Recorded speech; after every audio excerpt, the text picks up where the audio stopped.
ওয়ালাইকুম আপু। ওয়ালাইকুম সালাম। আসসালামু আলাইকুম। ওয়ালাইকুম আসসালাম আপু, কি নাম আপনার? জান্নাত। কেন আসছেন এই ভিডিওর সামনে? আসছি তো ভাই একটা মনের মানুষের জন্য। বিয়ে হয়েছিল? জি, বিয়ে হয়েছে, একটা বাচ্চা আছে। ও, বাচ্চা ছেলে না মেয়ে? ছেলে বাবু ভাই, 1.5 বছরের বাচ্চা। উফ রে, ছেলে বাবু যেই বিয়ে করবে সে ছেলে ফ্রি পাবে না? তাই তো। আচ্ছা আচ্ছা। প্রিয় দর্শক, যারা এই মুহূর্তে আমাদের সাথে যুক্ত আছেন, এই আপুটা বিবাহিত, একটা ছেলে আছে। যারা বিয়ে করার আগে আগে বা বাবা হওয়ার স্বপ্ন অনেকের আছে, তারা অবশ্যই কল দিতে পারেন, বা যাদের বউ মারা গেছে বা বউ নাই, তারাও ফোন দিতে পারবেন, কোনো সমস্যা নেই আপু। মানে কেমন বয়সে চাচ্ছেন আপনার জন্য মনের মানুষ? যেমন বয়সেরই হোক ভাইয়া, তাতে আমার কোনো সমস্যা নাই। শুধু খালি আমার বাচ্চাটার দায়িত্ব নিয়ে আমার পাশে থাকতেই হবে, কারণ আমার বাচ্চাটা খুব অসুস্থ, তো এই কারণে আমি প্রতিবেদনের মাঝে আসছে। ও আচ্ছা আচ্ছা আচ্ছা। এই নাম্বারটা কার? ওই নাম্বারটা আমার। কল রিসিভ করবেন জি আলহামদুলিল্লাহ, সবসময় কল রিসিভ করবো। না কেটে দিবেন? না না, কেটে দিব কি জন্য? কেটে দেওয়ার জন্য কি প্রতিবেদনের মাঝে আসছে? কল রিসিভ করার জন্য আসছে। আচ্ছা, একটা ছবি পেয়েছি, এটা কার? এটা আমার নিজের ছবি। ওরে মাশাল্লাহ, মুখে লাগে কোনো কিছু লাগান?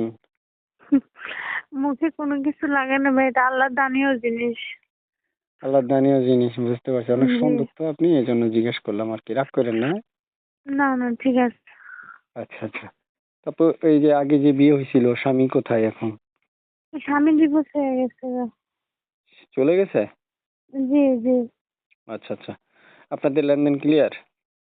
হ্যাঁ, লেনদেন ক্লিয়ার। বুঝতে পারছি। আচ্ছা ঠিক আছে। তো প্রিয় দর্শকদের উদ্দেশ্যে শেষ প্রশ্ন, পড়াশোনা কতটুকু করছেন?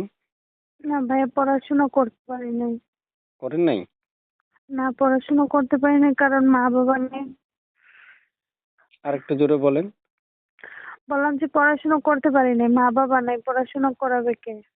পড়াশোনা কি করাবে? পড়াশোনা তো মা বাবাই করাবে। এখন মা বাবা ছিল না, না? না, নাই, মা বাবা নাই, খালার কাছে থেকে মানুষ হয়েছে। ও আচ্ছা আচ্ছা আচ্ছা, বুঝতে পারছি। আচ্ছা ঠিক আছে। প্রিয় দর্শক, যারা এতক্ষণ যুক্ত থেকে আমাদের ভিডিও বা কথাগুলো শুনছেন, দেখেন আমি একটা কথা সবসময় আপনাদেরকে বলে রাখি, আপনাদের মন মতো সকল তথ্য আমরা নেওয়া সম্ভব না। তাই আপনাদের প্রয়োজন স্ক্রিন থেকে নাম্বারটা নিয়ে আপনারা সরাসরি যোগাযোগ করা বা ফোন করা। মনে রাখতে হবে, আমার স্ক্রিনে যে নাম্বারটা দেখবেন, এই নাম্বারটা তার। এইচকে টিভি 555 এর পক্ষ থেকে আপনাদেরকে অবশ্যই শুভেচ্ছা এবং অভিনন্দন জানাচ্ছি। আর একটা কথা বলে রাখছি, আপনারা যারা যারা কমেন্ট করে জানান নাই যে কি কোথায় থেকে দেখছেন, তারা এখনই কমেন্ট করে আমাকে জানাবেন, এবং আপনাদের নেক্সট ভিডিও কোন ধরনের বা কেমন চাচ্ছেন আমাকে সেটাও জানাবেন। আমি ওইভাবে ভিডিও তৈরি করার চেষ্টা করবো। ভালো থাকুন, সুস্থ থাকুন আপু। আর কিছু বলবেন আপনি? না ভাইয়া, কিছু বলবো না। শেষ? জি। ওকে ঠিক আছে আপু, ভালো থাকেন। আসসালামু আলাইকুম।